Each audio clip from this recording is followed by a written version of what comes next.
My sourdough sandwich bread recipe has been loved by hundreds, if not thousands of people, but I have a new recipe for you that might be your new favorite. And if you thought the sourdough sandwich bread recipe was easy, this one is even easier. 1.5 cups of water, 5 tablespoons of melted butter. You can use sugar. I'm using some of our own honey from our bees right here on our property. About 3 tablespoons of honey, 1 tablespoon of sea salt, 1 cup of active sourdough starter, and 4 cups of flour.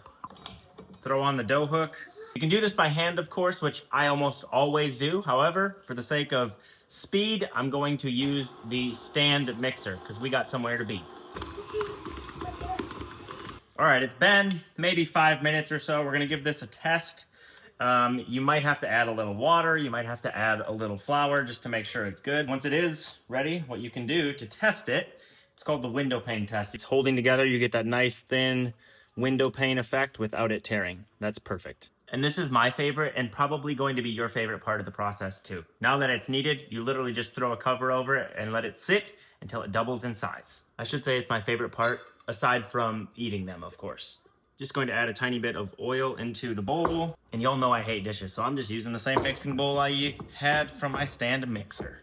Got that dough ball, in it goes. And then we're just gonna throw a cover over it and place it in the oven. I'm gonna leave the light off because like I said, we gotta step out of the house for a little while. Leave it in the oven, light off, until it doubles in size. All right, it's been 6 hours and we now have a doubled in size ball of dough.